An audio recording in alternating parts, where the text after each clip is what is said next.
My name is Sylvia Harrington. I'm 52 years old, a mother, a wife, and a successful interior designer.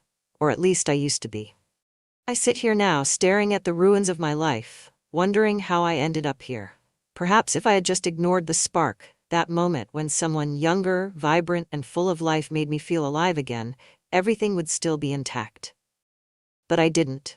There's no justification for what I did. No way to sugarcoat or explain away the decisions I made that unraveled decades of relationships, trust, and stability. Yet, the real destruction didn't come from my affair. It came from what followed. When Alex walked into my life, he was just my best friend's son. A confident young man with his whole future ahead of him. But somewhere along the way, lines blurred, boundaries were crossed, and I lost myself in something reckless and forbidden. That day in the shower, when he invaded a space so intimate, I knew I had gone too far. But it wasn't just my husband or my best friend who suffered. By the time it was all over, someone was missing, another person was dead, and I was left to carry the burden of it all. If you think infidelity is the worst crime a person can commit, think again. The summer heat was always oppressive in Charleston, South Carolina, especially in the afternoons, when the sunlight poured into my office through large bay windows. That day was no different. I had just wrapped up a call with a difficult client, my head pounding from the conversation. My assistant, Miranda, knocked softly on the door and peeked in. "Lorna's here," she said with a smile. Lorna Teague, my best friend for over 3 decades, breezed into the room like a whirlwind. Her short auburn hair was styled neatly, her energy as vibrant as ever. Lorna was the kind of woman who could light up a room with just her presence. After losing her husband years ago, she had thrown herself into social events, charity work, and raising her only son, Alex. "Don't you ever take a break?" she teased, plopping herself into the chair across from me. "You've been at it for hours, haven't you?" I laughed, pushing the stack of swatches I'd been working on to the side. "The bills don't pay themselves, Lorna." She waved her hand dismissively. "You're too good at this. You should let Victor take care of the bills and pamper yourself for a change." Victor, my husband of 25 years, had long since stopped taking care of anything in our marriage.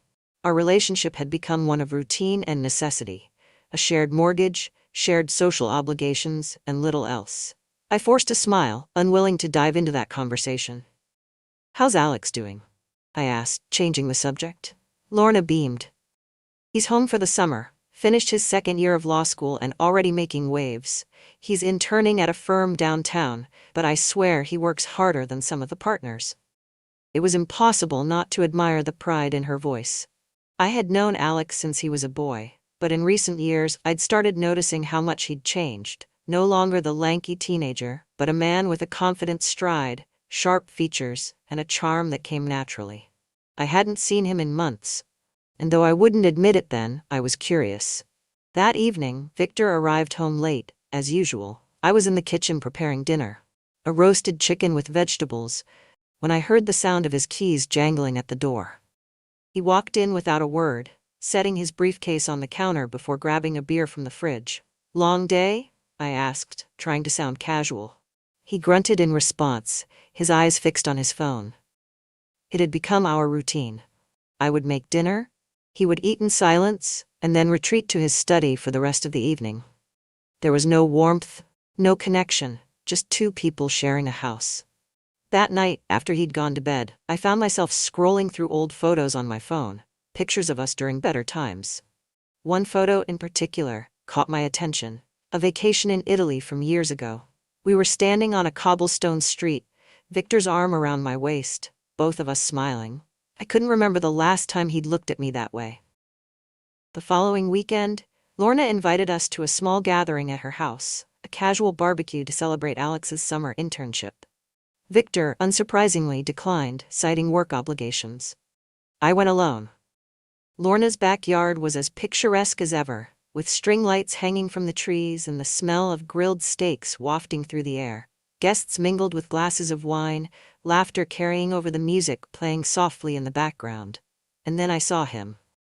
Alex stood by the grill, chatting with a group of people, his easy smile lighting up the conversation. He wore a navy button-up shirt, the sleeves rolled to his elbows, revealing tanned, muscular forearms.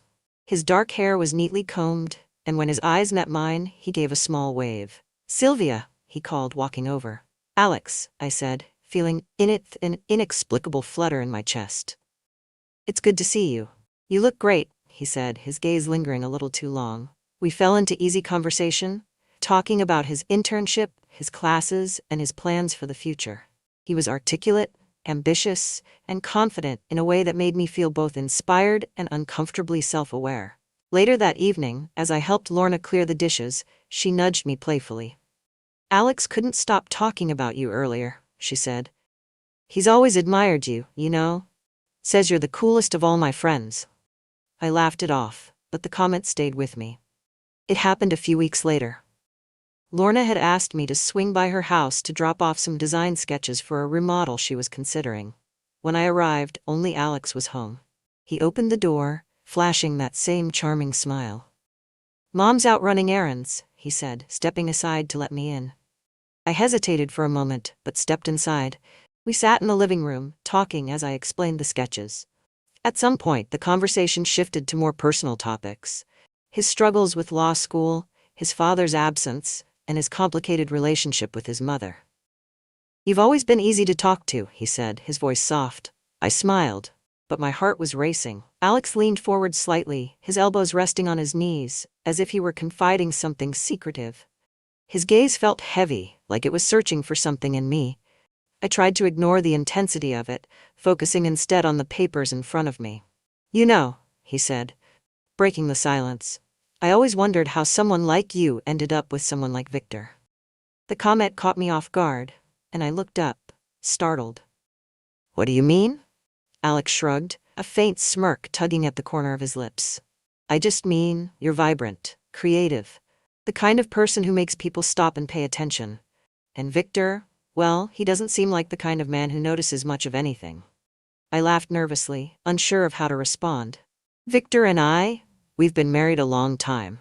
It's complicated." "Complicated," Alex echoed, leaning back into the couch. "That's just another word for unsatisfying, isn't it?" The air in the room felt suddenly thick, charged with something unspoken. I stood, gathering the sketches into a neat pile. "I should get going," I said, my voice wavering slightly. Alex stood too, his movements slow and deliberate. He stepped closer, and for a brief moment, I thought he might say something else, but instead he simply reached out and touched my arm lightly. "You deserve more, Sylvia," he said softly. The words lingered long after I'd left Lorna's house, echoing in my mind during the drive home. I don't know when I made the conscious decision to let it happen. Maybe it was after weeks of replaying Alex's words in my head, or maybe it was the way he looked at me the next time we saw each other at another of Lorna's gatherings. We were in the kitchen, away from the other guests. Alex was helping me uncork a bottle of wine, his hands brushing against mine as he passed the opener. I felt my breath catch, and before I could think, he leaned in, his voice barely a whisper. "No one's watching," he said. And just like that, the walls I'd carefully constructed around my life came crashing down. The affair began in secret, as these things always do. Alex would find excuses to stop by my house when Victor was at work, and I'd find reasons to meet him at his apartment downtown, a place he shared with 2 other students who were rarely around. He was attentive in ways Victor hadn't been in years, noticing the small things. When I changed my hairstyle, the new perfume I wore, the way I laughed when I was trying to hide my nerves. For the first time in years, I felt alive. I felt wanted. But with every stolen moment came an undercurrent of dread. The first time I almost got caught, I was meeting Alex at a small cafe downtown. We had chosen it because it was tucked away, unlikely to be frequented by anyone we knew. Halfway through our conversation, I saw a familiar figure walk in, Victor's business partner, Todd. My heart raced as I ducked my head, pretending to examine the menu. Alex noticed my panic and reached across the table, placing his hand over mine. "Relax," he said with a grin. "You're overthinking it." But I wasn't. Todd spotted me on his way to the counter and gave a friendly wave. I forced a smile and waved back, praying he wouldn't mention it to Victor. That night, as I lay in bed beside my husband, the weight of my actions pressed down on me. The thrill of being with Alex was intoxicating, but the risks were becoming harder to ignore. Victor wasn't a man of many words, but he wasn't oblivious either.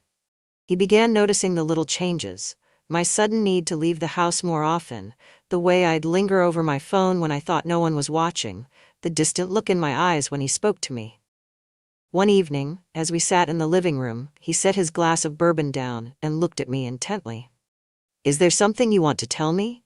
he asked. I froze, the question catching me completely off guard. "What do you mean?" "You've been different lately," he said, his tone carefully measured, distracted, secretive. I felt a wave of panic rise in my chest, but I forced myself to remain calm. "It's just work," I said quickly, "a new project with a difficult client." Victor didn't look convinced, but he didn't press the issue. Instead, he stood and walked to his study, leaving me alone with my guilt. It happened on a Thursday afternoon. Victor was away on a business trip, and Alex had texted me, asking if he could stop by. I agreed, thinking we'd have a few hours to ourselves before I had to leave for a meeting. I was in the shower when I heard the sound of the front door opening and closing.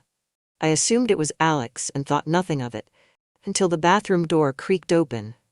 "Alex?" I called out, my voice echoing in the tiled space. There was no response, but I felt his presence before I saw him. He stepped inside, his figure visible through the frosted glass of the shower door. "What are you doing?" I hissed, trying to keep my voice low. He didn't answer, just slid the door open slightly, his eyes meeting mine with an intensity that made my stomach flip. "I couldn't wait," he said, his voice low and unapologetic. The moment was electric, charged with a mix of fear and desire. But before anything could happen, the sound of a car pulling into the driveway shattered the tension. "Victor." Panic surged through me as I shoved Alex out of the bathroom and scrambled to get dressed. By the time Victor entered the house, Alex was gone, slipping out the back door unnoticed. I managed to greet my husband with a forced smile, my heart still racing. I didn't sleep that night. My mind raced with thoughts of what could have happened if Victor had walked in a few minutes earlier. The risk was no longer an abstract fear. It was real, tangible, and terrifying. Victor didn't seem to suspect anything, at least not yet. But the close call left me shaken. For the next week, I avoided Alex, ignoring his texts and calls. I told myself it was over, that I couldn't keep doing this. Not to Victor, not to Lorna, not to myself. But Alex wasn't the kind of person to let things go easily. It started with small things: a bouquet of flowers delivered to my office with a cryptic note, a voicemail saying he missed me, a text reminding me of moments we'd shared. "Stop," I replied to one of his messages. "This has gone too far. It's over." But Alex didn't stop. If anything, his behavior grew bolder. One afternoon, while I was working at home, I heard a knock at the door. My heart sank when I saw Alex standing on the porch, holding a coffee cup and wearing that same disarming smile. "You can't be here," I said, stepping outside and closing the door behind me. "I just wanted to see you," he said. "You've been avoiding me." "I have to," I said firmly. "It's not safe." Alex's smile faltered for the first time. His expression darkened, and for a moment, I glimpsed something in him I hadn't seen before: resentment. Maybe even anger. "You can't just cut me off like this," he said. I glanced over my shoulder, paranoid that a neighbor might be watching. "You need to leave," I said, my voice trembling. Alex stared at me for a long moment before turning and walking away. The next week passed in a blur. I threw myself into work, desperate to keep my mind occupied. But no matter how much I tried to focus, I couldn't shake the feeling that my carefully constructed world was beginning to crumble. And then, the worst happened. It was a quiet evening. Victor was in the living room, reading a book, while I sat at the kitchen counter, pretending to go over invoices. My phone buzzed, and out of habit, I glanced at the screen. It was a text from Alex. "I miss you. I need to see you." Before I could react, Victor's voice broke the silence. "Who's texting you so late?" I froze, my mind scrambling for an excuse. "Just a client," I said, forcing a casual tone. Victor set his book down and walked over. "Let me see." My stomach dropped. "Victor, it's nothing." But he wasn't listening. He reached for my phone, and in my panic, I hesitated just a moment too long. That was all it took. Victor unlocked the phone and read the message. His face darkened, his jaw tightening as he scrolled through the texts. "You've been lying to me," he said, his voice low and dangerous. I opened my mouth to respond, but no words came out. Who is he? Victor demanded, slamming the phone down on the counter.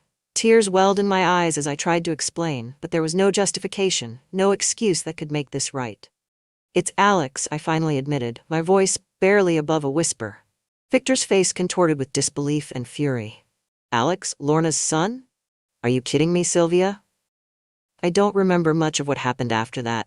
Victor stormed out of the house, slamming the door behind him. I spent the rest of the night in a daze, replaying the moment over and over in my mind.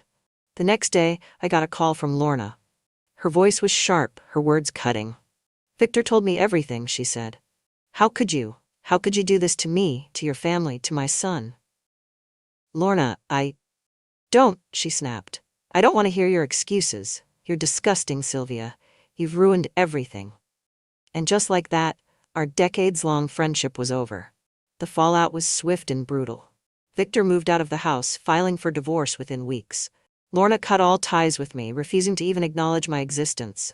Word spread through our social circle, and I became a pariah overnight. But the worst part was losing Mia. My daughter had always been distant, but when she found out about the affair, she called me in tears, accusing me of destroying our family. I don't know who you are anymore, she said before hanging up. I tried to tell myself I deserved it, that this was the price I had to pay for my mistakes. But the loneliness was suffocating. Just when I thought things couldn't get worse, they did. It started with a series of anonymous messages, short, cryptic notes left in my mailbox or taped to my car windshield. You'll pay for what you've done. At first I thought it was Victor or Lorna. But then I began noticing other strange things. A car parked outside my house for hours, headlights cutting through the darkness late at night, the sound of footsteps on my porch when no one was there. One morning, I found my car vandalized. The windows were shattered, and the word whore was spray-painted across the hood.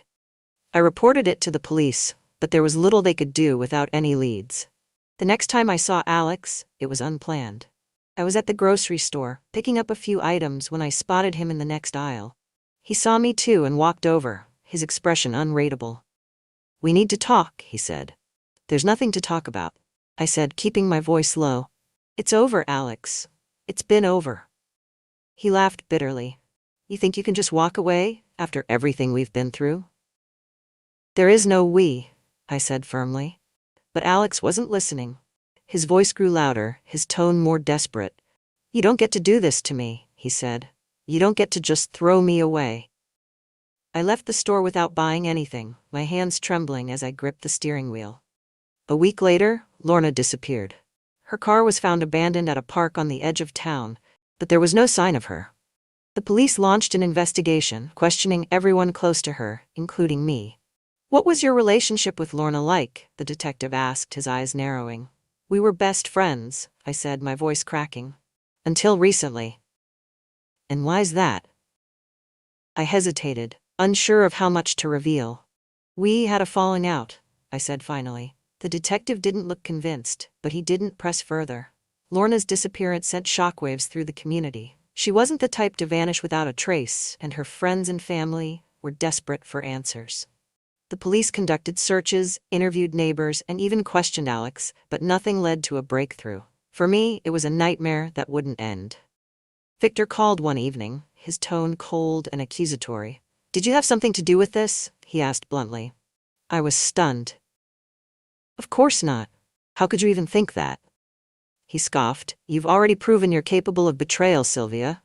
Forgive me if I don't take you at your word. His words cut deeper than I cared to admit, but as much as I wanted to defend myself, I couldn't ignore the small, nagging doubt in the back of my mind. What if Alex had something to do with Lorna's disappearance? 2 weeks after Lorna went missing, Alex showed up at my house uninvited. It was late, and I was already on edge after hearing strange noises outside earlier in the evening. When I opened the door, he looked disheveled, his hair messy, his shirt wrinkled, and his eyes bloodshot. I need to talk to you, he said, pushing past me into the house. Alex, you can't be here, I said, my voice trembling. It's not safe? For who? You or me? He shot back, his tone bitter. I tried to calm him down, but he was agitated, pacing back and forth in the living room. They think I did it, he said suddenly, his voice cracking. The police. They think I had something to do with my mom disappearing. I stared at him, my heart pounding. Why would they think that? He stopped pacing and looked at me, his expression unreadable. Because I told her about us, he said quietly. The room seemed to tilt, my vision blurring as his words sank in. You told her? I whispered, horrified. She was pushing me, asking why I was acting so different, he said, running a hand through his hair. I didn't mean to, but it just came out. I felt like the ground had been ripped out from under me. Lorna knew. She had known before she disappeared. From that moment on, I couldn't shake the feeling that I was being watched. Every creak of the floorboards, every shadow that flickered across the windows set my heart racing. One night, I woke to the sound of footsteps outside my bedroom door. I held my breath, straining to hear, but the house fell silent again. When I finally mustered the courage to get up and check, the hallway was empty. I told myself I was imagining things, that my guilt and fear were playing tricks on me. But deep down, I knew something wasn't right. It all came to a head one stormy evening. I was in the kitchen trying to focus on preparing dinner. When the power went out, the house plunged into darkness, and my pulse quickened as I fumbled for a flashlight. That's when I heard it. A soft knock at the back door. Who's there? I called out, my voice shaking. No answer. I crept toward the door, gripping the flashlight tightly. When I reached it, I hesitated, my hand hovering over the lock. Then, the knock came again. Louder this time, more insistent. Against my better judgment, I unlocked the door and swung it open. Alex stood there, drenched from the rain, his eyes wild and desperate. You need to let me in, he said, his voice shaking. Alex, I can't do this anymore, I said, stepping back. You need to leave. He pushed past me, slamming the door shut behind him. You don't get it, do you? He said, his voice rising. They're coming after me. They think I killed her, Sylvia. I backed away, my heart racing. Did you? I blurted out before I could stop myself. Alex froze, his expression twisting into one of hurt and anger. How could you even ask me that? He said. But he didn't answer. The tension reached its breaking point when Alex grabbed my arm, his grip firm but not painful. You need to help me, he said. You're the only one I can trust. Let me go, Alex, I said, my voice trembling. Before he could respond, there was a loud knock at the front door. Police! Open up. Alex's eyes widened in panic. You called them? He hissed. I didn't, I said, equally confused and terrified. The knocking grew louder, more insistent. Alex looked around, his eyes darting toward the back door. They're going to arrest me, he said, his voice breaking. Alex, you need to turn yourself in, I said. Running will only make things worse. But he wasn't listening. He bolted for the back door, disappearing into the night just as the police burst through the front. The police searched the house, questioning me for hours about Alex's whereabouts and Lorna's disappearance. I told them everything about the affair, the vandalism, Alex's erratic behavior. They didn't seem surprised. 2 days later, Alex was arrested at a motel on the outskirts of town. He denied any involvement in Lorna's disappearance, but the evidence against him was damning. A bloody scarf matching Lorna's DNA was found in his car, along with text messages suggesting he'd had a confrontation with her the night she vanished. I wanted to believe he was innocent, but the truth was, I didn't know what to believe anymore. In the weeks that followed, my life fell apart completely. The divorce was finalized, leaving me with barely enough to keep the house. Mia refused to speak to me, and the community continued to treat me like a pariah. And yet, the worst part was the silence. The absence of Lorna's laughter, the empty space where our friendship used to be. As I sit here now, recounting the events that led to this moment, I can't help but wonder if things could have been different. If I had made different choices, would Lorna still be here? Would Alex's life still be intact? Or was this always how it was meant to end?